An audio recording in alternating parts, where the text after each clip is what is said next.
Jim Bognet is with us. Jim, how are you? I'm doing great, Bob. Thanks for having me, and thanks for educating the listeners on the horrible things that happen around Munich. I mean, Churchill's speech after Munich should be required reading for anybody because weakness is provocative, and what Biden's done in Afghanistan will really haunt us down the road. But I was actually calling, if I could, to talk about something more local, if that's all right. Sure.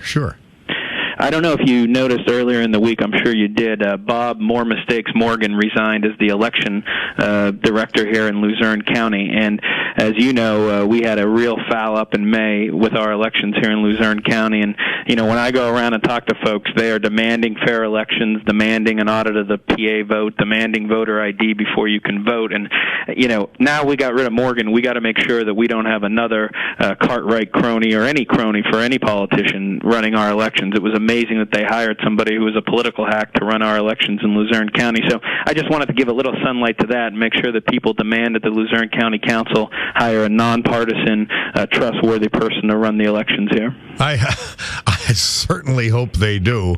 I mean, it's only everything, right, Jim? It's only everything election integrity.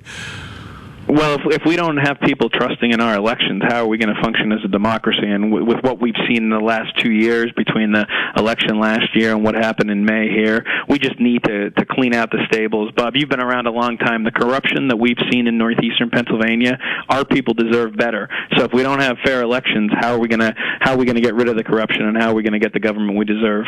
Exactly. And I will say this further, that there was all kinds of irregularities in the 2020 election due to this, our reaction, our overreaction, and I believe intentional reaction to the COVID issue.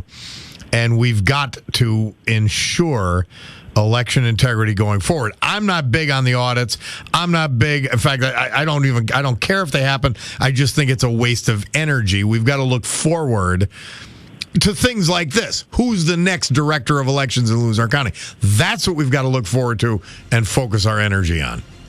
Well, Bob, I took a case to the Supreme Court to make sure that we didn't have mail-in ballots being stuffed into boxes after the election last year. I mean, I went all the way up to the Supreme Court. So as we look at the 2022 election, I mean, I would like to see the court step in and say, no, you can't stuff the ballot box after Election Day where you're taking in ballots. And number two, voter ID, Bob. I mean, they want people to have vaccine passports to go into businesses, but you don't need an ID to go and vote? How does that make any sense? Yeah.